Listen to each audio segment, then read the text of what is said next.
I'm Leka Devatha, and I'm your host. So true story. About a month ago, I was having lunch with my friend Brandon Turner, who most of you know. And we were sitting at this restaurant, and in walks in Mikey. It was no coincidence that we were all there. We were all speaking at a conference. But Mikey came in the restaurant, and Brandon and I were like, hey, come over here. Like, we can be your friends for a minute. And so we started out this extremely social lunch that quickly turned really deep. And it ended up being a long lunch, and we just talked about life and careers and what like I don't know what our jam is. Like, it was just a really good conversation. And within 5 minutes of meeting Mikey, I was so fascinated. And Mikey, in all fairness, Brad was the one that told me about you. He said that I should have you as a guest about a year ago. So I'm really glad to have made this happen. Okay, why don't you just walk us through your journey? Like, I watched your presentation at CRE Circle, and I was just like, oh my God, like I was speaking right after you, and I was like, I can't leave because I'm just so enthralled. So please walk us through your journey. Okay, a quick journey. So basically, I grew up in Southern California. I was kind of a normal kid, like being outdoors, played kind of, somewhat traditional sports, but I would always look at what my friends were doing and try to do what they were doing. I had like two friends that I thought were like my cool friends. And one of them got a skateboard. So I ran home. I was like, Mom, I need a skateboard. I want to, all my friends are doing it. And I got a skateboard. Little did I know that was kind of going to change the trajectory of my future. I became really obsessed with it. I got super into it to the point where all of my friends quit skating and I just continued doing it all the way to the point of me turning 16 and my mom putting pressure. I always say my parents putting pressure on me that I needed to get a job. And I didn't want to. I wanted to keep skating, and I felt like me getting a job was going to take away time from what I wanted to do. So I came up with this plan and presented it to my parents.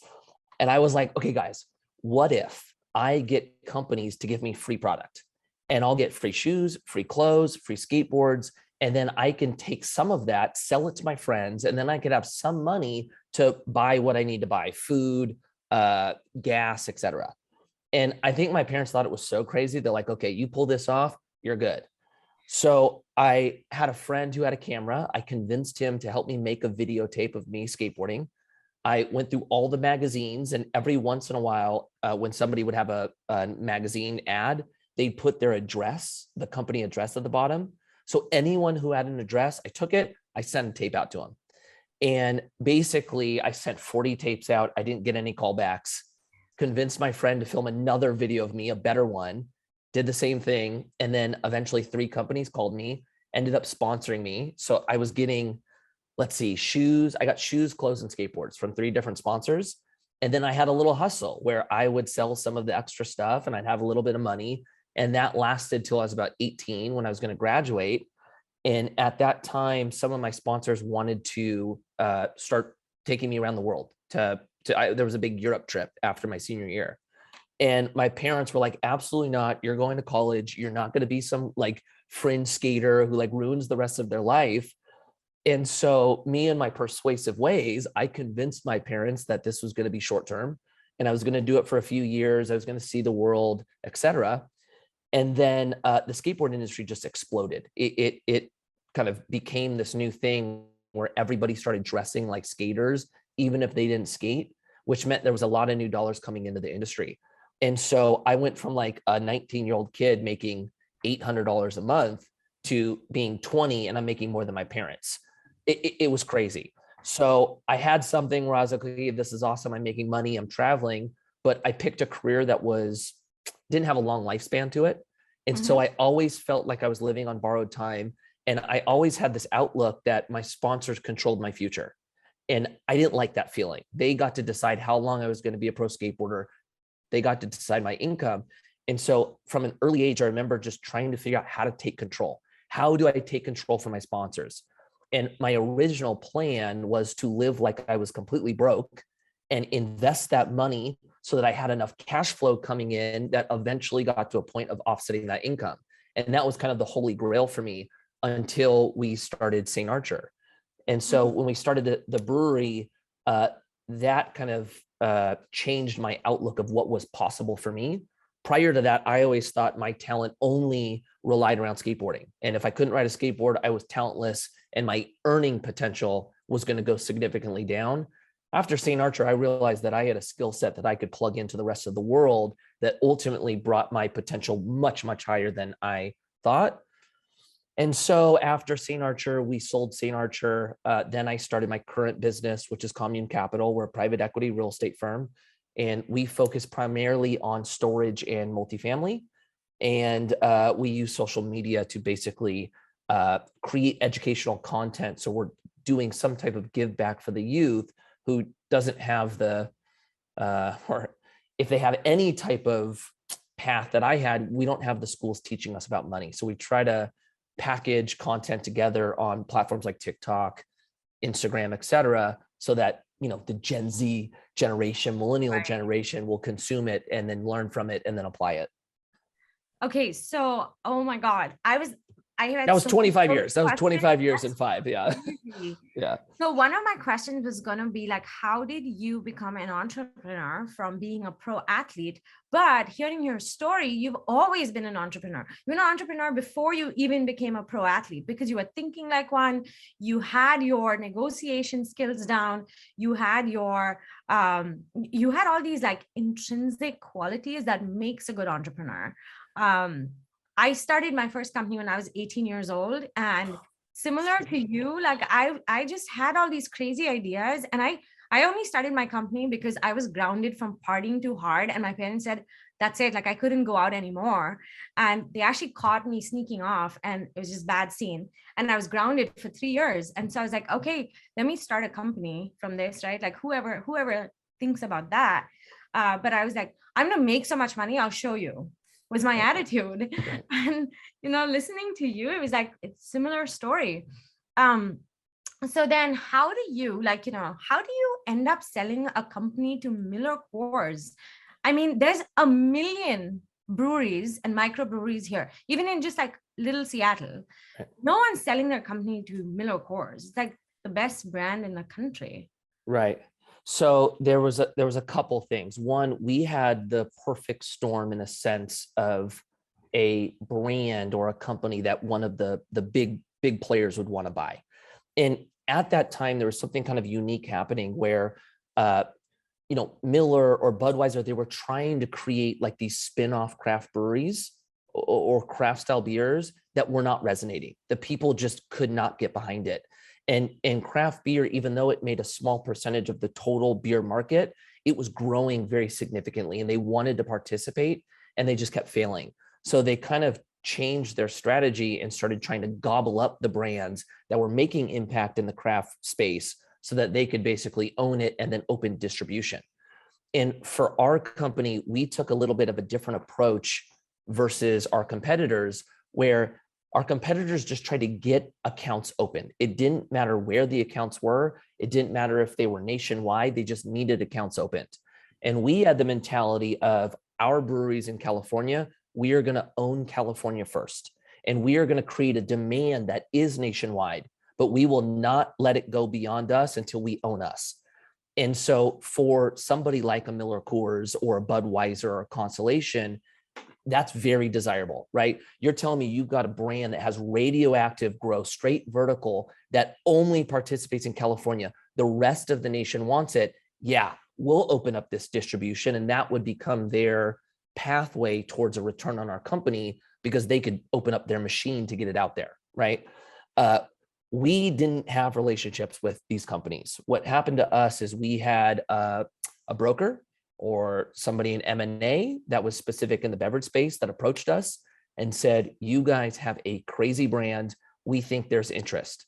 And so they helped us build out a package for it. They brought it around. And before you knew it, we had a little bit of a bidding war between Anheuser-Busch, Miller Coors, Constellation was in the original group, Pabst was in the original group. So we got in a really good scenario. Yeah. And why did you pick Miller Coors? Okay.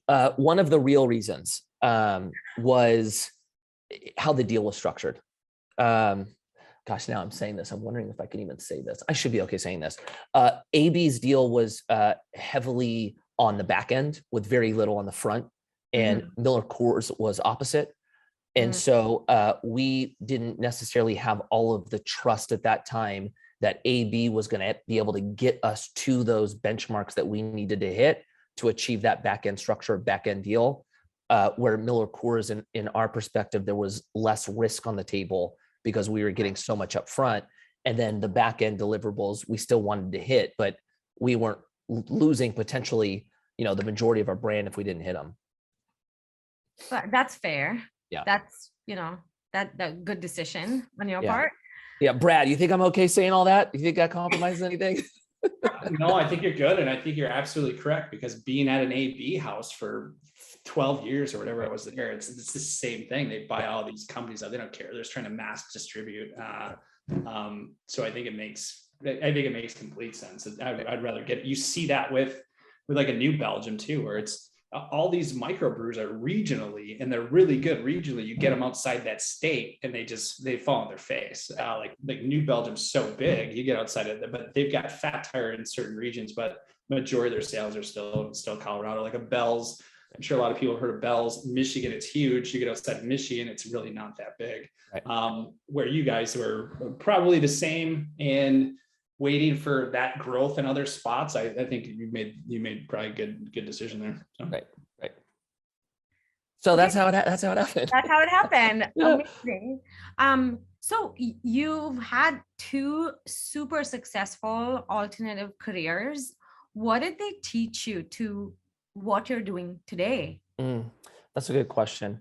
I would say skateboarding, the most powerful quality that I gained from skateboarding was a different outlook of failure, where because skateboarding is so difficult, like most people don't get into skateboarding because it takes you 6 months of trying the first trick every single day over and over before you land it. So it's so difficult in the beginning that it weeds out a lot of people from ever getting started. What that did for me was taught me that failing at something is just part of the process that I have to go through to achieve. And I love that so much. It was massive for me. And it was 20 something years of this, right? Like even when I was skating at my highest level, right? I'm, what is it? It's top 6 in the world at this point. I am like prime. When I would go out and film a trick, it would still take me 3 hours of trying the trick over and over and over, right? And it wasn't like I was skating on flat ground. I was jumping off big sets of stairs. So every single try is me jumping off a set of stairs where I'm scared. Every time I fall, it hurts. And you're put in this war and battle with yourself physically and mentally, right? Where everything in you is saying, stop, this doesn't feel good, don't do it, right? All the way up to the point where if you just stick with it, you keep doing it, you get to the point where you get to experience landing it, right? This is 3 hours of fail to experience 10 seconds of joy. And that joy became greater than the suffering I had to go through to get there, right? And that would be one day, the next day it would start all over again. And I would do it all over for 25 years. And so what that did for me is when I wanted to do something, I never said, oh my gosh, what if I fail?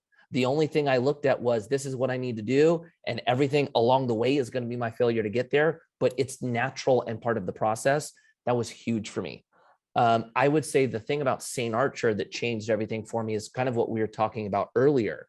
The importance of not having to be a master at all. And Brandon kind of spoke on this when we were at the conference, not being a DIY mentality or a solopreneur mentality where I have to do all, and how hard I work means I get to go forward. That's not how it is. So I learned the importance of building a team and building a structure or system in the beginning that you can actually scale. And what that does is ultimately brings the ceiling much higher and puts you in a position where you won't become a slave to your business. Those things together, I think, really bode well with what we're doing now. Okay. So sorry if I hope that's not too fast to. No, that was amazing. Okay. So your athletic career taught you to be patient and resilient. Right. And then your entrepreneurial career taught you to be to think about scale and structure, which I think are four extremely big components to doing big shit. Right. Right. Right. Pretty much. Right. I think so too. Okay, so most athletes I know, most pro athletes are not using social media.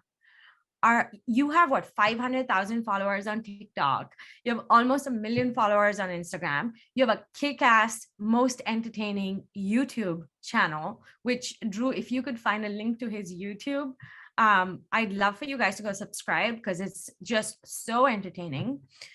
And then the most amazing thing about you is every time I open my Instagram is super curated. I don't see everybody. Sorry. And so I get my news off of my Instagram because of how curated it is.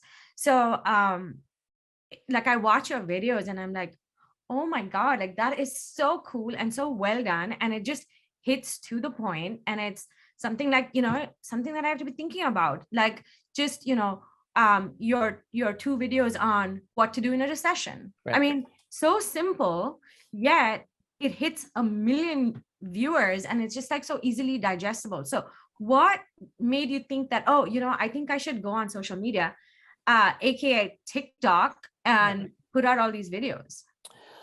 Okay, so there's going to be a little bit of a build up to it, but when I love build-ups. Right. When it started with skateboarding, and when I was skating, there was no social media. So we relied on the magazines and the videos to get our brand awareness out there. And when social media at first, it was like Facebook, Twitter were like the first 2, and then Instagram. And basically when I saw that, I was like, oh my gosh, we talked about the control. I was like, this is me taking control from the media companies, control from the magazines, and putting me in a position where I can market myself as much as I want. I don't have to wait for the monthly article to come out.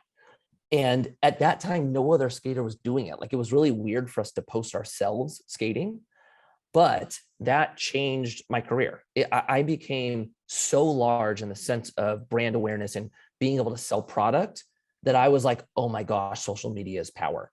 Then when we started St. Archer, we were looking at our marketing budget and it was small, but for us, it was big. It was like $100,000 for the year. And we were like, dude, this is too much money.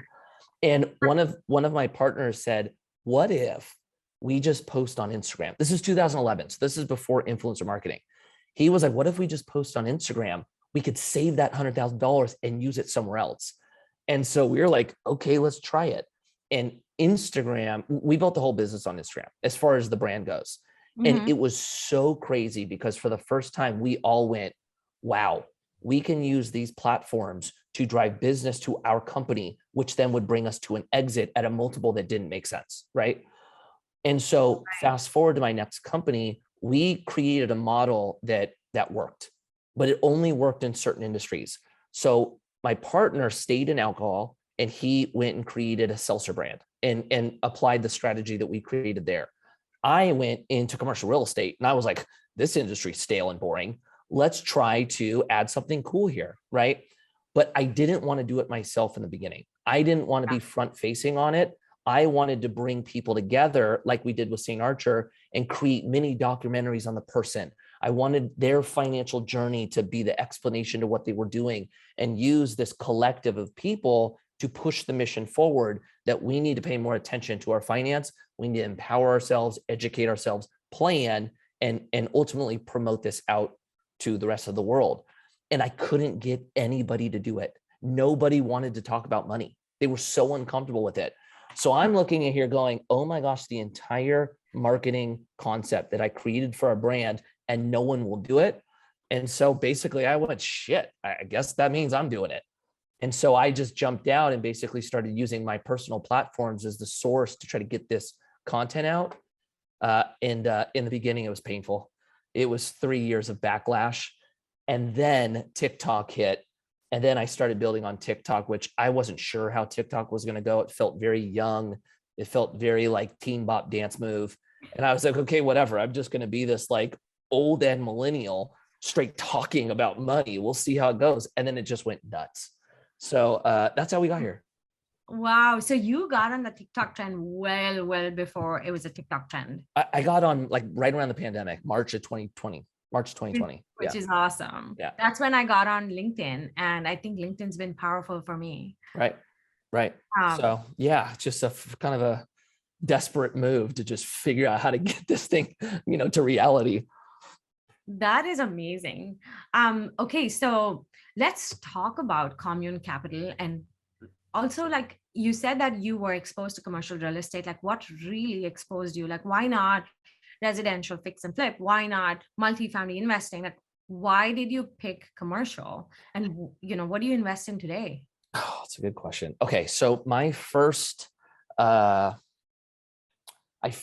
into it because of a friend. I had a friend who was building out a storage portfolio, and he brought me an opportunity. And I was on this like skate focus, maximize my opportunity with skateboarding, but get money out, right? So, and at this time, I didn't know much. Like I was like pretty much just a skater that like understood I had to get money to work. So he's like, look, we take dead assets and we either repurpose them or redevelop them into storage units. And I'm like, okay, cool. What does that mean? And so they were like, look, it's going to be 2 years of us building out the process. So you're not going to see any money, but we're going to then fill them up, occupy them, stabilize them. We're going to put long-term debt. I didn't even know any of this stuff back then, right? And ultimately, we're going to get to a point where the property can pay its expenses, pay its debt, and then pay its investors. And I was like, okay, sounds cool. What's the risk? And then they start going through the risk with me, right? At the end of the day, it was a trust move. I didn't really know the right questions to ask. And so I invested into it, and I get my first quarterly distribution, right? And it was like, oh, this is cool, right? Then I get another quarterly distribution. I'm like, holy crap. By the fourth or fifth one, it was like, this is what I need. I need more of this. And so storage then, over the lifespan of me being invested into it, storage has been just a phenomenal asset for me. Fast forward to the company I do now, why I picked commercial and not residential, I think was probably for a couple of reasons. One, my experience with storage is really good. Two, what I started learning along the way was, how do you do things at scale? And when I started looking at the operational machine that I would have to build to do single family, I was overwhelmed by that. It was like, wait a minute, I have to negotiate 50 individual homes. I need to buy 50 individual homes, secure financing for 50 property. It just seemed crazy operational based. And so I was like, I'd rather just buy one apartment building. It just seemed easier for me. There was that part of it. And then two, and this is going to be a little bit of ego speaking, so just bear with it.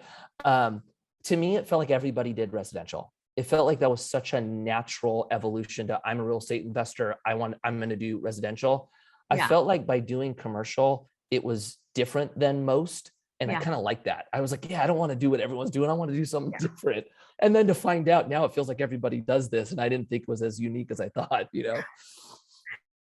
Add props to you for just jumping right in. You had a friend, your friend said, okay, this is basically how you were going to structure this deal. And, this is how we're going to give out returns. So it's not easy. It's not easy to even dive in. Even having been in real estate for about 8 years now, for me, it's hard to, when someone brings up like a new deal, just to underwrite it, to be able to understand all the different aspects, it's not easy. No. So good for you for just believing, your gut probably said this was a good idea and he's a good guy, and to trust him. Right. And you trusted the process and you jumped in. So good for you for doing that. So first self-storage, then multifamily. What do you guys invest in today? Multifamily and storage are our two primary drivers. We have a lending business as well, but if anyone's in lending, as you know, it's been really difficult here. Yeah. So we have three traditional open-ended funds. So we have always operated under creating funds, and then we bring investors into the fund. They buy in at a share price that's valued on the net asset value of basically all the assets we own. And then also what we do is we allow individual investors to come into an individual deal that would be more like a syndication. but the minimum investment is higher. So for certain investors that can't cross that threshold or it's too much, they'll typically go into the fund, or if they want diversification, they'll go there. And then we do have access for individual deals as well. But pretty much our outlook is this. We like looking for vacant or dead assets that we can try to buy at a really, really good price. And then our value add proposition is building it into either a storage unit or a multifamily apartment in an area that needs that or has demand for it. And then that is us building to the cap rate that we want, because as you know, right now, the market doesn't offer a very high return. So that's our move at trying to get more than the market will give us. So wait, the way you're increasing equity is by adding units. Are you also rehabbing properties like high capex? We have done rehabs, but what we primarily focus on the storage side, we're a little bit niche, where we buy big box retail that goes vacant. So we buy Walmarts, Kmart's, Bed Bath and Beyonds, and then we basically scrape the inside and fill them with storage units. On the multifamily side, a little bit harder to do repurposing. It's usually some type of redevelopment. So one of our newest deals, which I was telling you about why this last week has been so crazy, we closed on a property on Friday, and it's a warehouse that's about 500 feet from the beach in Ventura. And we are going to scrape the warehouse and build about an 88 unit apartment. So in that area, it's the supply of housing or residential units in California is very bad, as most people know. So we found an area that needs housing. We found an asset that we think supports it. And so our value add will be building the apartment and then renting it up or stabilizing it. And then we typically participate in the cash flow beyond that, because we don't just want the equity bump to build and sell. We want the cash flow. Okay. So are you buying this permit ready, or are you now applying for permit? Really good question. So this one we've been working on for about a little over 2 years. So what we typically do is we don't typically bring investors in pre-entitlement. So we try to get it to where it's to the point of either entitled or about to be entitled. And then we bring investors in at the very end and then close there. So that's typically the process that we go through. On this one, we still have to now go through the design approvals, get kind of the final stamp, the permits, et cetera. So we're probably, if I were to guess, 15 months out from actually building. And so how we'll structure this one, we'll leave the tenant in, we'll have no debt on it. We'll participate in the cash flow for now until the point of it being ready to build. And then we start building. Oh, so good. I love that strategy. That's the only way to do new build. Yeah. It's good. And then rehabs, like, I like the idea of doing like light value adds. The deep value adds, if you can get it vacant at the right price, then I think that's cool. But it's hard. Like in California, if you buy something super, super distressed, usually the rent that they're charging, it doesn't make any sense. It's rents from 20 years ago. So your only option is basically create a new rent that you know those renters can't ever afford. So I don't like the rehab stuff as much in areas like California. Most of our apartments are in California. And then we have one in Ohio that was a vacant mall or a dying mall. So that one, we found the asset, we got in at a good price because it was hurting, and then scrape and then build. Oh my God, I have so many questions for you.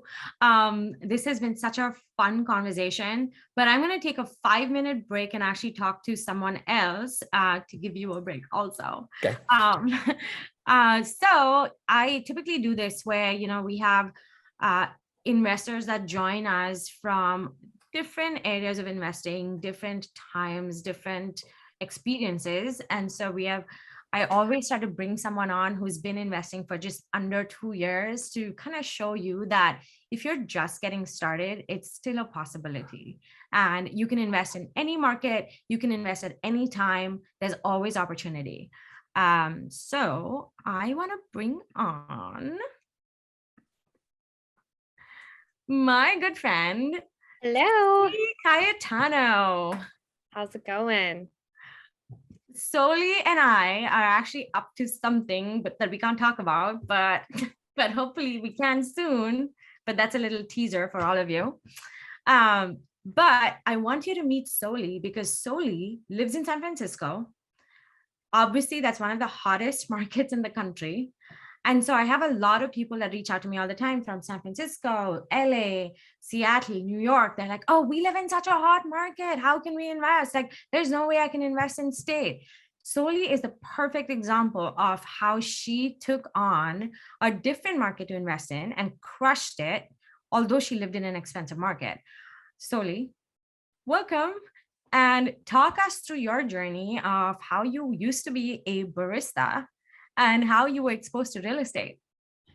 Sure. So I started working at a coffee shop when I was 14, and there's this guy who came in who just looked like he lived the most awesome life. Which Soli is, by the way, only 17 years old. Just kidding.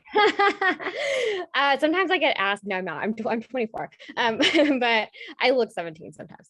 But I met this realtor. He was a residential realtor. I asked him if I could basically work for him. So I was working 2 jobs at once. I was working real estate behind the barista bar. So I was getting paid for 2 jobs at the same time, which was awesome. I absolutely hated residential real estate, but it at least introduced me to the world of investing. When I was 19 in college, I was studying finance, and I got an internship at Cushman and Wakefield. It's a big commercial real estate brokerage firm. And what's actually really funny is that I was the broker selling deals to Mikey. Like, people like Mikey. I did I sold a bunch of warehouses, old broken down like office buildings, to multifamily investors who wanted to redevelop. So that was partially my job. And I worked full time through college until I graduated. So that was another intro into investing. It was totally different from residential. I was a commercial real estate broker. And then when the pandemic hit, I was an office leasing broker as well. The world just shut down. Like, nobody was leasing office space. No one knew what was the future of office space. And I was also a senior in college, and no one knew what Zoom University was. And so all of a sudden I went from working from 6 a.m. to midnight to like nothing. And so during that time, 2 years ago, was when I started getting interested in investing and saying, I've never had time, but now I have time. If ever I'm going to take this risk, it's going to be now. So after that, I just made a commitment to myself. I was going to do it within 12 weeks. I had picked my market, closed on a house, and flown across the country to Cincinnati, Ohio, where I watched some YouTube videos and learned how to DIY renovate a house. It was awful. After that, I was like, never doing that again. I'm going to hire contractors all the time. And in the next 2 years, bought 25 units remotely, quit my job as a commercial real estate broker, and have been full-time investing. I love that. Okay, so fast forward today, how many units do you have, and how were you able to scale that business?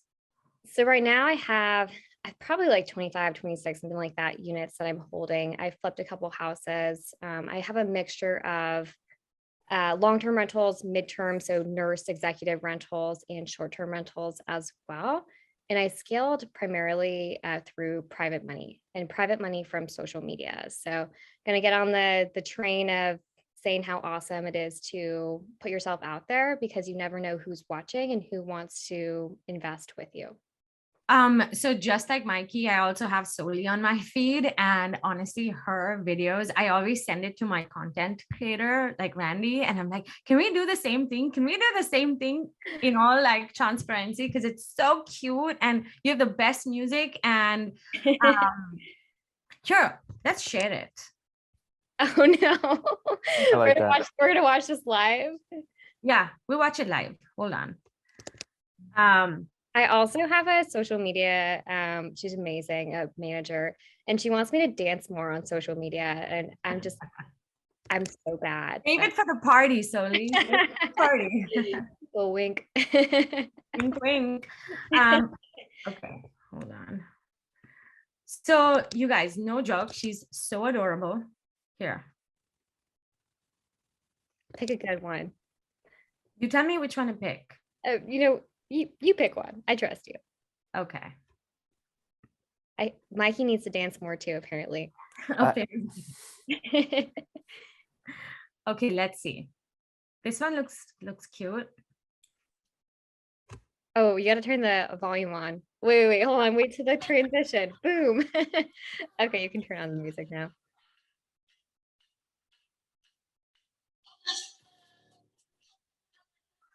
So cute. So she has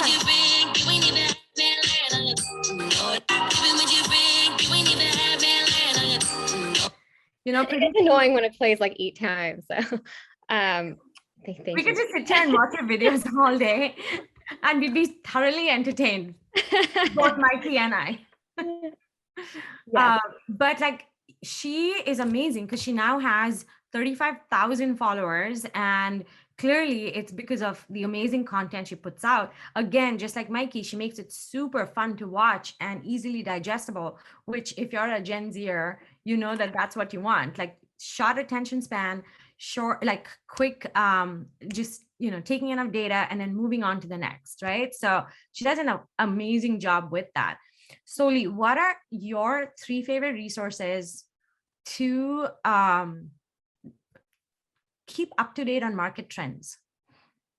Ooh, I'm really loving the Bigger Pockets on the Market new podcast. I think it's a really great way to listen to like digestible economic knowledge. I think that's a good one. Okay. I listen to a lot of podcasts. I really like Millionaire Mindcast by Matt Aitchison, I think his name is. Yes. Good one. And I'm a big podcast listener. So everyone listens to Bigger Pockets. Another one that I really like to listen to is called Real Estate Disruptors. It's a lot of, it's called like the Collective Genius Mastermind. I don't know if anyone has heard of it. It's like really high level, top real estate entrepreneurs, but I think it's a very fascinating and underrated podcast. Okay, there you go. Please take that down and, you know, go find it. You might like it just as much. Okay, one more thing I want to add is, who is going to be PeakOn in San Diego? Awesome. You're all invited to Soli's yacht party the day before the conference starts. So if you're on this meetup, I'm sorry, Soli, if you're on this meetup, please send out your email. Put your email in the chat because Soli is sending you an invite to her yacht party. I was just talking to Brad about this. Oh my God. Brad's gonna be on Brad, you should go. You should go. Sadly, I'm partying way harder in Vegas, but otherwise I would make it. But no, you should all go to Soli's yacht party. Yes, come to the yacht party. Hey. Soli, thank you so much for being here. And you can stay and watch. Yeah, no, I will. Awesome. And I'll see you Friday. Okay, back to Mikey. If I can get my spotlights on. There we go. All right. Sorry, I just kicked my leg. Soli rules. We went back and forth in DM yesterday. I just put 2 and 2 together that we're now meeting here. So yes, our content rules. I know, she's so good. Yeah, she is. That's awesome. And I wish we could all meet sometime soon. Mikey, are you coming to San Diego? Yeah, this sounds terrible. What is it? I didn't even know what it was for. It's BPCon. It's bigger pocket conference. Crap, I didn't even know about it. When is it? This weekend? No, it's not this weekend. Soon to be dad for the 4th time, but Right. It's in San Diego. It's October, I want to say 2nd and 3rd or something like that. It's the first week of October, but it's like Sunday, Monday, Tuesday, Wednesday. Ooh. Yeah. That'd be fun. Okay, so if I go, I'm coming on the yacht. Yeah, Sure. come out. Yep. That's it. I mean, I was so sad. I was like, I want to be there, but anyway. Okay, so you know, when we do this meetup, the one thing that we do ask is questions from the audience, like, hey, what do you want to ask Mikey? And so one of the questions that we were asked like repeatedly was, how did you build your team at Commune Capital? Obviously, you did this really well with St. Usher. And you kind of like, you know, you spoke about scaling and structuring. So how did that work with Commune? Like, who were some of the first few people that you added to your team? Yeah, really good question. So it's always the hardest in the beginning because you need people and you typically don't have the revenue to support the people coming on, right? That's the challenge that we have. But take a step away from that for right now, and then we'll get back to it. Okay.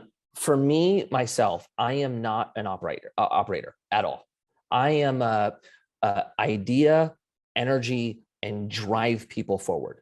But as far as me keeping the ship together, I'm not that. I'm the one that tries to break the ship. So I always have to find an operator or a COO first. That's the very first person I find. And then from that person, we work on the key players that we need to basically build this thing out. For our company in the beginning, I knew that I needed an operator. I knew I needed somebody to run the financial models, a really good underwriter or analyst. And then I needed some type of marketing component. I wanted a marketing team on there.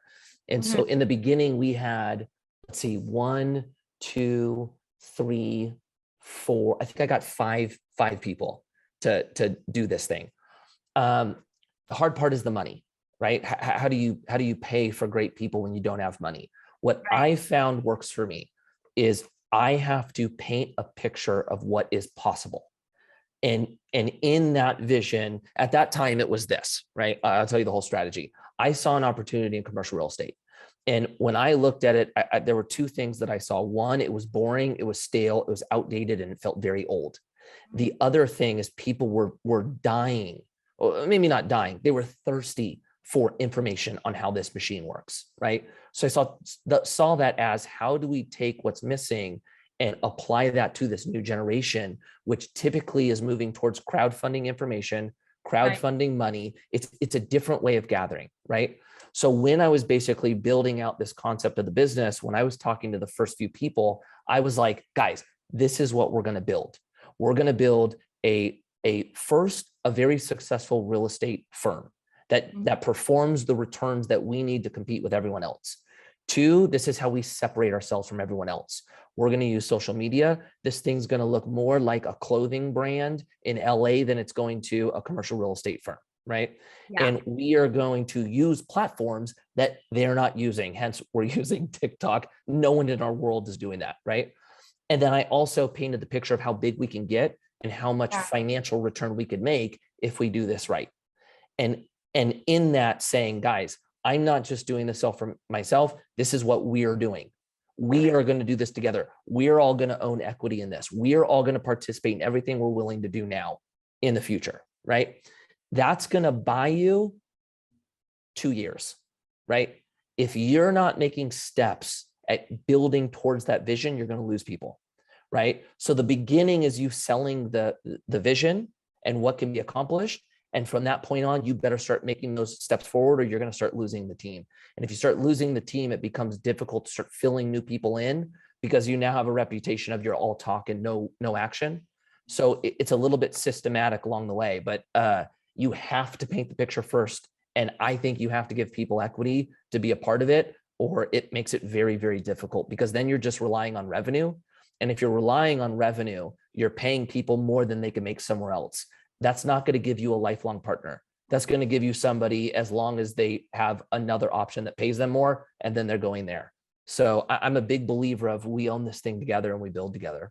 Oh my God, you are really speaking my language, because that's exactly how I run my business. Is I have no money, and so you get equity in my deals, and we have to build this thing together, because otherwise we're all going to sink the same ship. And honestly, like, just finding people that are so good at what they do that I have no skill set of, and then just complementing our skill sets has been the way that I've built my team too. My asset manager doesn't even know what TikTok is. Yeah. You know, I do. And he's not on social media. Right. And then my underwriter, who's brilliant, you know, again, has complementary skill sets to the two of us. And so it's amazing how we can achieve so much more together. Brad, I'm gonna kill you. And you know, I think that's like such an important lesson for anyone that's listening. Like, that is such a good way to build a team. Yeah, you know what? I'll add to it, because I think it's important. And just to say, Brad's met my team. He knows how different the group is, right? As far as what we do well and what we don't. This is the challenge when it comes to bringing people on, though, is typically we like people that are kind of like us, right? Like Yeah. I'm an outgoing person. I like personality. I like talking, and I'm usually drawn to those type of personalities. But that means I'm drawn to a similar skill set than I have. Yeah. That's not good, right? So the other type of person, like my partner Jerry, right? Jerry's the we call him the brains. He's the brains behind the operation, right? Jerry's very quiet. He's Yeah. very black and white. And before he says anything, he's thought of like every outcome before he says it, right? That's my asset manager right there. Right. So, but look, if I was basing my opinion on working with him just on conversation, in the beginning, the conversations were difficult for a personality like me. It was always, what does he think of me? Why isn't he responding quickly? Does he like me? This isn't going to work, right? That is actually a really good example of somebody who has a different skill set. And if you guys can come together on it, that's when it starts becoming powerful. So don't create a company of a bunch of yous. You're going to be dead in the water if that's the case, right? Yeah. Everybody's gonna want to be on your social media, and nobody's actually doing any work. Right. So we do have our resident photographer who just went off camera. I don't know if he's still around. Don Spafford. Don, hey, Don just came back from a big trip. But Visionary versus integrator, right? Yeah. So Don is so good at taking screenshots that if you are not on camera, please come on camera for a second so we can take an awesome screenshot, and then you can go back off camera. I'm a professional screen photographer, so yeah, there you go. He's a professional Zoomy taker. All right, you're a second here. People turn the cameras on, I guess. There we go. Right, Sophie, don't crash your car, Sophie. Yeah, please don't do that. All right, here we go. 1, 2, 3. All right, thank you, everybody. Thank you, Don. Watch, Don's gonna have the best recap of this meetup tomorrow on his LinkedIn. No joke, every single time I'm like, I should just take a screenshot and create a book out of this because this is amazing. Thank you, Don. Okay. So some serious stuff now. Okay. June inflation numbers came out today, and it is at 9.1%, which is 1.3% higher than May. What are your thoughts on that? What are my thoughts on, like, is it good? When's it going to cool? What's it mean for real estate? What's it mean for the economy? All of it. Just give us the Mikey dump. Oh man. Okay, this is the problem now with being partners with a lot of smart people. They give you every different option and scenario, and now I look at it through the lens of like, gosh, there's a lot of different things that could happen.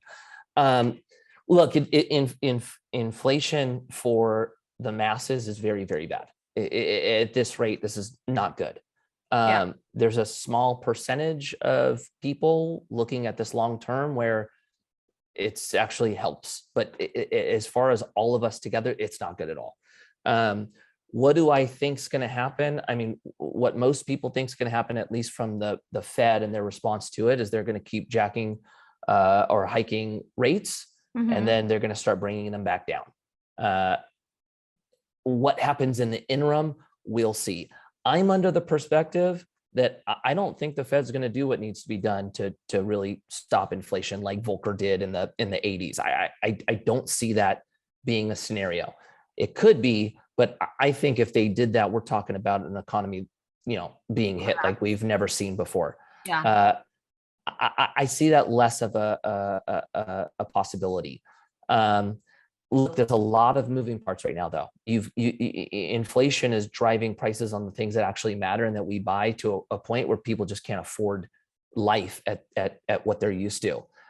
What's that mean for real estate? Well, it means that rents most likely are going to continue to rise. But if interest rates move, we should see cap rates soften. But there's also models showing that we might not. That you might buy at a cap rate that's more compressed or smaller than interest rates because your cash flow is going to increase due to inflation. And with the expectation of the Feds bringing rates down in, 2023, whatever their expectation is, that's going to be the explanation for you to basically have these big investors, these institutional investors, just buy debt with no debt, to buy in cash to have some type of alternative to bonds. right? So that's an example of what I think we'll see institutional investors do, but that's not mom and pop investors, right? So it's there's so many different scenarios. What I think we're in a recession right now. I think stagflation is totally at play. I don't think it's like the collapse like a lot of people are talking about. I saw Patrick Bet David, do this video that we're going to see a market crash like we did, worse than 2008. I don't see that personally. Yeah. But I also know that I could have never predicted what would happen the next 2 years. And at this point, it feels like anything's possible. Right. All that to say, with as unknown as the future is, this is how we're at least navigating through it.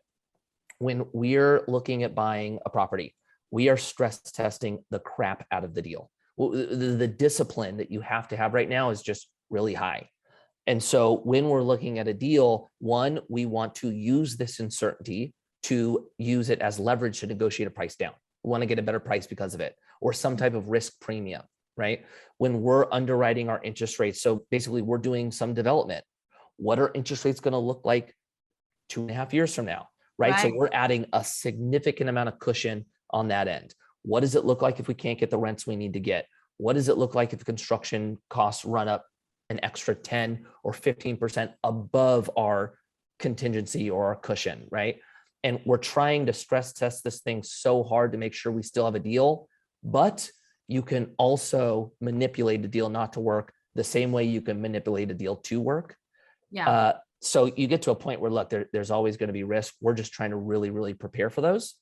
And find a good balance. Because then you're actually buying deals. And find the good balance. The other thing I'll say is you're really, this would be my bigger concern. And this is a speculation, right? But I think the wealth gap and the wealth transfer is going to be pushed to the limit even further. And I'm saying that based on what we're seeing investors do right now. A lot of the retail investor, a lot of the investors that you typically have funding deals like ours, right? A lot of them are going like this. It's pullback mode, right? And it's pullback mode either based on fear or because the stock market's being hit. And so because the stock market's being hit, they don't want to deploy cash anywhere else. Or now, you had people too heavily in crypto, in my perspective. All these things are getting hit, and now they're not investing in what could possibly be opportunity. The big ones, the machines, the institutional investors, we're seeing a different phase out of them. They're putting money in like we have never seen. And so I think the outlook that most of us have, which is short term, right? We typically look at things on a 3 or even 5 year basis. The big ones are so much longer than that. They're looking at this thing 15, 20 years out. So I'm concerned that times have been too good since 2008. And there's been a lot of people making a lot of money in a great bull market, and they haven't understood what happens when it turns. And I think a big group of people aren't going to be able to participate in what is going to be great opportunity because it was too long ago since they felt it. And a lot of new investors never have. So we'll see. I love that. And, my next question was, there's a lot of speculation in the market. So do you think we're headed to a recession? Are we in a recession? But you already answered that. You said we're in a recession. Well, it's funny because they changed the definition of recession, right? It used to be 2 consecutive quarters of what's the percentage of GDP growth to qualify? Is it just negative? That's no longer the model in which they justify it. So when people say we're in a recession right now, because you have to wait to the end of the quarter to officially see the numbers, most people are like, dude, we already know what the numbers are going to be, right? Yeah. But they changed it, and now it's more of a, gosh, how would you say it? It's not speculative. What's the word? It's like whatever comes your way. Like today, it's like, it's more opinion based. It's like, the total market is being compressed by a certain amount, and so we're taking that and we're saying recession because of it. It's I don't know, we'll see. I don't know if it really matters at the end of the day, though. You tell people it's a recession or not, I think people have the same concerns right now that they're going to have 3 months from now. Right. What is your take on that? I know you don't do residential, but what is, if it's an educated guess? Yes. Educated guess on residential, right? I'm not on residential, because this is not 2008. Right. we do have high interest rates, but we also have 3 million less homes than we need. Right. So what is your take on that?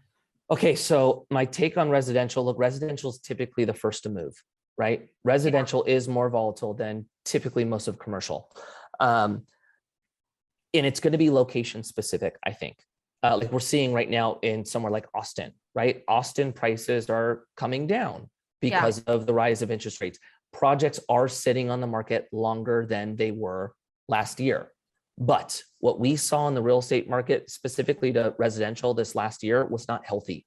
It's not healthy to put a home up for sale and it be taken in 2 days. It's not healthy for every deal to have 100 or 200 or X amount of dollars over the asking price. That's not healthy. That's not a realistic market. So I think all of that goes away.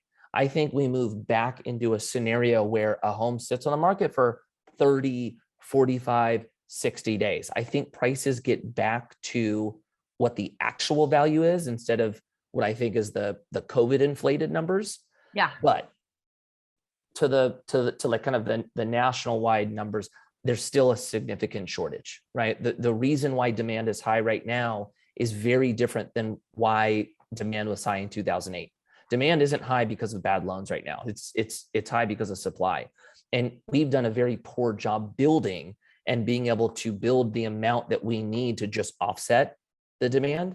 So the question becomes, with the increased rates and your dollar not stretching as far, does that bring the demand down to the point where it finally offsets supply? I don't think so in most markets, but there are going to be certain markets where for sure. Like if I were to guess, like dude, somewhere like Idaho, I think Idaho's right to get smashed personally. I think their prices make no sense. I don't think a home in Idaho, and look, you can, if anybody has a different opinion, I welcome it. This is just what I'm seeing, right? But I don't understand why a home in Idaho is valued at the same price as California. It makes no sense to me. We have such a density issue here, and we should have a premium based on the weather in California, that I think there should always be a discount somewhere like Idaho where you're not like restricted Seattle to build for the rain. Right. But we don't see that right now. You're seeing cap rates like trading, compared to California. So I think that's probably could get hit. But that's a speculation. I could be totally wrong. So I heard yesterday, like everyone's like, I liked Mikey until he started talking about Idaho. Now I don't know about him.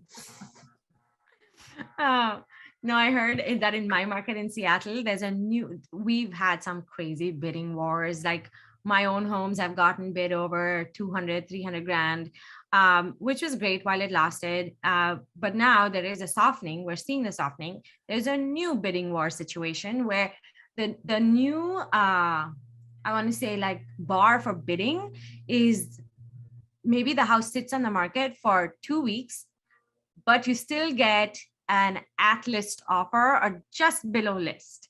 And that's the new scenario. But it's still hot. Like we're still seeing even the shittiest of houses move. And that's just what it is, because we truly need that supply. There's no inventory. Right. And I'm going to say to Dawn, I love you, Dawn. And it is California's fault. I'll eat that one. It is 100% our fault, or our leaders, one or the other. Yeah.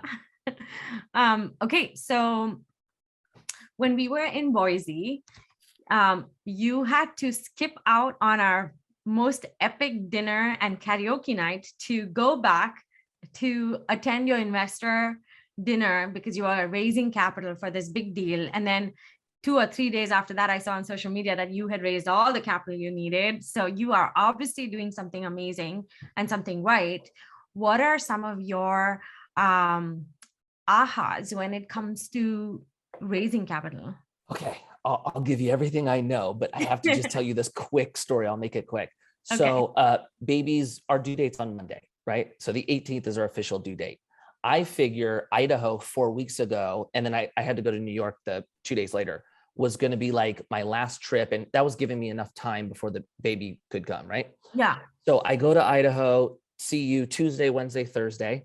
I fly home Friday. My family picks me up. We drive to Orange County Saturday and celebrate Father's Day on Sunday. Then Monday morning, I have to fly out to New York, right? So I leave my house 4 a.m. I get on a flight out of LA at 6. I finally get to the hotel in New York at 4:30. I have a dinner at 6. I have this event that you're speaking of at 9 for this investor pitch. 12:30 New York time, my wife calls me and goes, babe, you got to get on a flight, right? And I'm like, what do you mean I have to get on a flight? And she was like, the baby's coming. And I'm like, the baby's coming. I make the mistake of going, are you sure? And my wife goes, Mike, this is my 4th time doing this. You need to come home. And so I'm like, look at my partner. I'm like, dog, we're going home. So we get a flight 7 a.m. the next morning, right? So we're operating on like 8 hours of sleep in 48 hours. Get on the plane. I land, call my wife. I'm like, babe, what's up? And she goes, just left the doctors. It turns out I'm exhausted. I'm doing too much. It sounds like we're good. I'm like, babe. So that's how that trip ended. You got to be like, babe, you know that story of the boy who cried wolf? You know and what? Instantly be murdered. So I'll tell you what I was thinking, right? I didn't think she was going to have the baby personally, but I also thought, you know what? What if I'm wrong and I don't make it home? I'm going to remember that for the rest of my life. I know. This will just be a funny story. And so I chose that option, ended up being safe, Good for better you. safe than sorry. So when it comes to raising capital, there's a handful of things that I've learned. One, I think the most important thing is to tell everyone what you're doing, right? You need everyone to know that you are in real estate and you actively raise money or you actively work with investors, so that when they're talking to other people and the conversation of real estate gets brought up, your name comes up and then they connect you, right? So that has to happen. As far as building your network goes, gosh, I do a lot. I spend time on social media to build my network there. I go to networking events. I'm constantly trying to be out meeting new people so that I could build our lead list, right? I'm doing it the conventional way and I'm doing it, let's call it new school way with social media. Once you have a list, right? Now we're getting into kind of the sales tactics. Probably the most important 2 things I've learned. One, the magic is in the follow-up. Everything is follow-up, right? If you have a great pitch and you don't follow up, you're not going to get a lot of investors. Right. Other thing I learned, and I hate having to say this, or I hate the fact that I even have to say it. The pitching the dream isn't what gets people in. It's actually the fear of missing out that does, which is insane. So you're kind of trying to build out this strategy where you're presenting a great opportunity, and then you're also trying to tell them in a non-aggressive way that your project's filling up and they're going to miss out and they're going to have to wait for the next one. And so you're walking a tightrope though, because you can get too over salesy and start, driving them too aggressively. That's going to push them off, right? Or if you're not doing it enough, you'll get people that'll go 3 weeks after you close, hey, so I'm ready to invest. You're like, did you not get all the emails or the texts, right? We sent? Yeah. So it's a tightrope. You're kind of walking the rope. What we do as a business that has been huge for us, and anyone that wants to steal this, steal it. I used to do everything. I used to find the investor. I used to pitch the investor. I used to follow up with the investor. I used to send them all the documents. I'm raising the capital, right? One person show. What I ended up doing was bringing on a partner, and their whole job is I'll create the lead or I'll create the relationship, and then I'm pushing it to you. And now I have him pitch, and then I have them follow up. I have them get all the documentation over. And so if anyone gets slowed in the process, then they hit up me and go, Mikey, I'm having a hard time with John. I need you to follow up. Then that gives me somewhat of the authority to hit up John and go, yo, dude, what's up? What's the holdup, my man? Are we doing this? And it makes it seem like they're not pushing him. It's a whole new person who originally brought him in going, are you going to miss this one? And that little move right there has gotten so many more people over the finish line that I don't think would have been there the old strategy or the old way I was doing it. That's insane. We've been doing that. We switched this strategy over probably 4 years ago. And even the last 2 years, the amount of capital that's come in the last 2 years has been 3x, maybe even 4 what came in the 2 years prior. So you totally don't have to say this or share it, but how much capital have you guys raised for Commune Capital?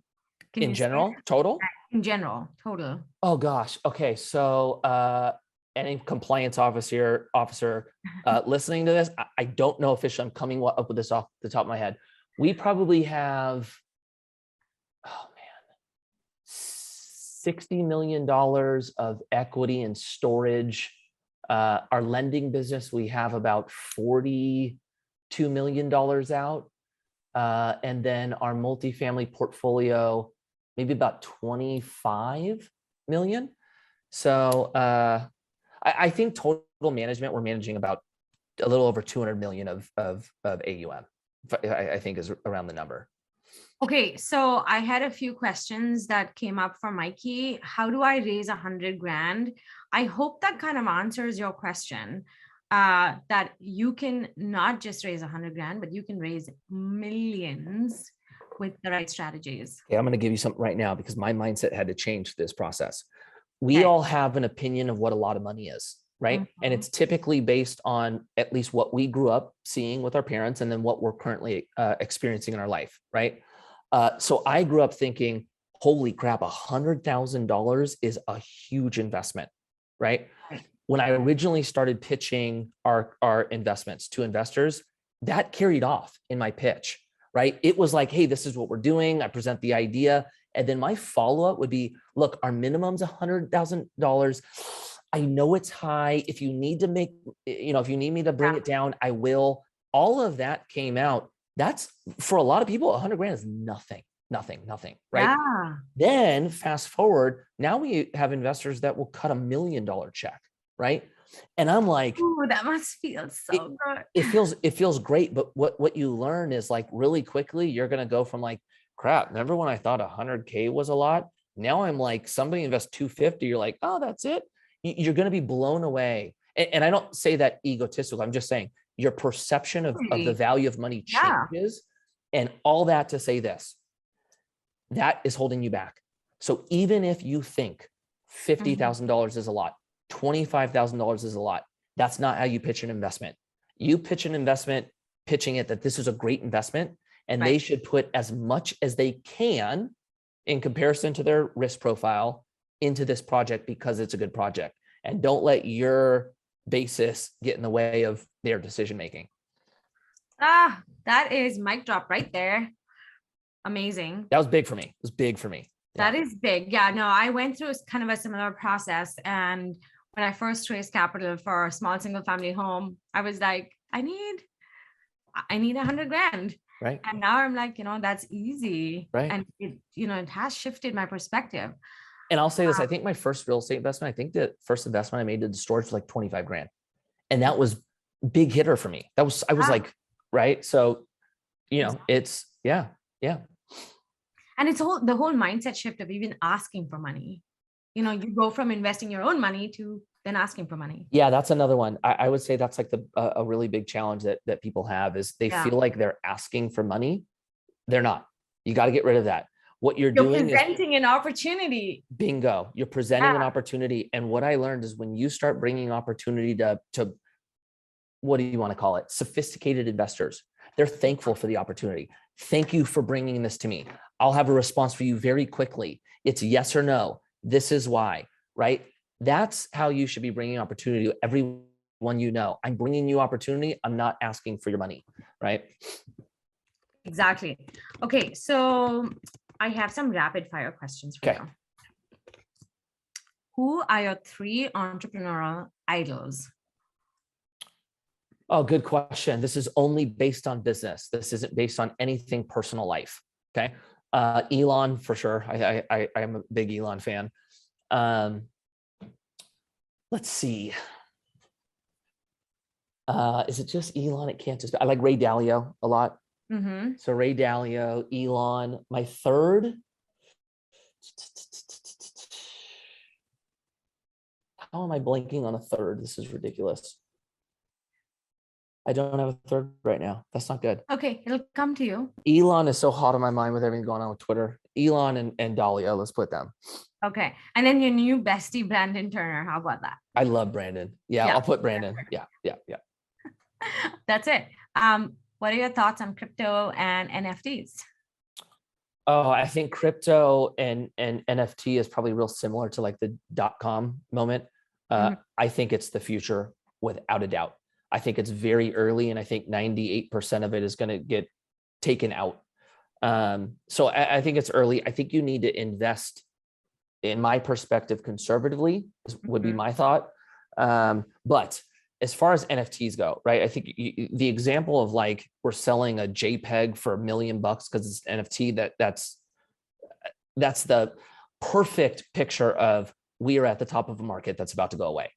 But an NFT, or being able to use a contract that's open source and has full transparency, I can see that changing almost every industry. So I think the technology behind it is going to be very powerful. I also think crypto is in our future and how we trade.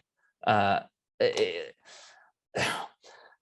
hard to go into this into like a religious standpoint, but for anyone who believes in the Bible, right? Yeah. The last book of the Bible is Revelation. It's end times, right? It's end time prophecy. In end time prophecy, it talks about a cashless system that you have some type of mark that allows you to trade. So anyone who believes in the Bible believes in some form of crypto being at play. And that's a big population. I actually tend to agree. I think that is most likely our future. But to tell you which one it is, I have no clue. And to say that the government's going to allow some like free trade form of currency without the regulation that they want to control, that sounds crazy to me as well. Right. So we'll see. I think it's the future. I invest a very little bit of it, but I invest at a point where if it all goes away, I don't lose. It's not going to hurt you. Right. What are 3 resources that you follow closely to keep in touch with today's market? On the real estate side? Yes. We use CoStar, would be one. Honestly, my partner ends up being a phenomenal source for me. He's a CFA, kind of comes from the market standpoint, so he gives a good like granular outlook on just total economy. And then I get a lot of my stuff like you. I get hit with it for the first time on like, Twitter or TikTok or Instagram, and then I'll wake up and go through all the sites. I'll Exactly. look at Yahoo and Wall Street, all of them. Last question for me. Who has been your favorite interviewer in the last 24 hours? Yeah, you take that one easy. Thanks. Easy. Okay, so I have some audience Q&A already, but also if you guys have any questions, put them in the chat. First one. How can I perfect my kickflip? Whoever asked that, do they already know how to kickflip? Keith, and he does know how to kickflip. Okay, basically. Keith, you're here, Keith. Hey. You can kickflip already? Sorry, I had to throw that in there because I'm an old skateboarder too. So I love it.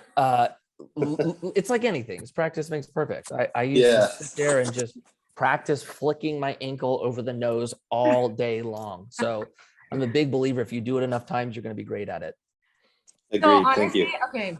True story. I did not know what a kickflip was. And so I had to watch your videos like over and over and over again. And I was like, how in the world does he do it? Like, I can't. This is the skateboard, right? It's when your board does this, right? Oh my God. How it works, right? You have a tail and a nose, right? You kick your tail hard and it creates leverage up. And then you take your front foot and you flick it, which makes the flip. And as you're jumping, you catch it and you put your feet down. Okay. I have a skateboard at home. My 6-year-olds, I will practice tonight. Okay. I'll send you some videos, Mikey. Sounds good. Okay. This is from Drew. By the way, Drew, I don't know if you guys know Drew. Drew's on here, and his name on this is Andrew McCluskey, but Drew used to be Brandon's old intern. He has house sat for Brandon many times, and then also worked with Brittany Arneson, and now also works with me. But Drew just got engaged. Yay, congrats, Drew. And is getting married. Yay, woohoo. And Drew had a very, very funny question too. How do you keep the grind in balance? Yeah, that's the hard one. This is something I had to learn. You were at the conference, so you know a little bit of my story. I had to learn this one almost to the a fault of losing my family. My mindset with skateboarding and with St. Archer was it takes all of my time, all of my energy, and that is the way I succeed, is by outperforming and outdoing everyone around me. And so what that turned into is my wife and my kids became a very distant second. It was skateboarding and business, them all the way over here. And that didn't work. And basically, without going into too much of it, my wife looked at me and went, "This isn't working. I'm miserable. The kids barely know you. This doesn't work."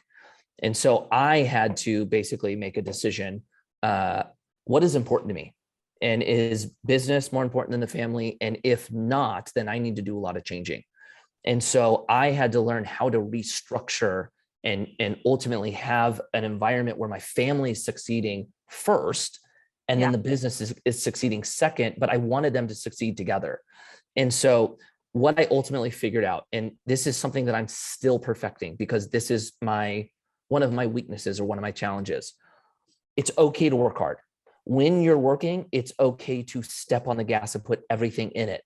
But when it's time to be with the family, it's 100% with the family. And so my example was I'd be with the family thinking about business, and my kids would ask me questions and I would seriously be staring off into space, right? They'd be, "Dad," I'd be, "Oh, what?" Like not even there, right? If somebody called, I'm on the phone. And so I had to work on, I'm home, we're having dinner at the table with the family, no matter what. My phone is gone. You get 100% of my attention for 2 hours, no matter what. And if I have calls, they're not happening in that interim. And just that was a game changer. So just learning that like those kids need you. You need to be an example of what they're going to look at in either a husband or a wife. And your wife or your husband, a lot of time and energy needs to go into that relationship. And if you're not building it and working at it, it's going to go away. And so what's the point of doing all this if it's going to sacrifice that? So it's intentional work to include them and put them as the priority and give them 100% of your time when you're with them. Amen to that. That's awesome. Thank you very much. I appreciate it. No problem. Heed that advice. I have to shout out to the women of self-storage. There's 3 of them here, and it's amazing to see all these women. I don't see a self-storage guy except for Mikey, maybe Dustin, I don't know. But I'm just so proud of my women folk here. Masha, Bree, and Shuchi, all self-storage investors, or at least have like a strong inclination to it, which I'm so proud to see you guys here. And the 3 of them collectively have a question. Masha, why don't you ask it? Mikey, share with us your secret sauce Ooh.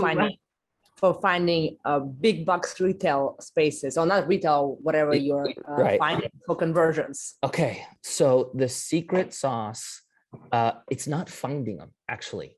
Finding them is kind of the easy part. The difficult part is getting the city to allow you to build storage. That's the hard part. And everyone in here knows storage, right? Like doesn't bring in a lot of revenue or create a lot of jobs for the city. So they don't typically like it. So they're usually putting storage on kind of the outskirts. When you're buying a big box retail, that's not the outskirts. And so they're usually going to fight because they're going to want that filled with some type of either job creation or big, revenue producer. So what's that mean? You got to wait until it's really distressed. And you got to wait till the city has enough of a concern that it's turning in a bad direction. And then that's the point to go in and strike. And so what's that mean? It takes a lot of time. There's a lot of deals that we work on for a while that end up going to the grave and then resurging and coming back. So being patient and then building relationships with the city, you're playing a lot of politics, and then you got to do it in an area that has demand, right? Like just converting a box, as you guys know, doesn't do it. If the market doesn't support it, you shouldn't be doing it.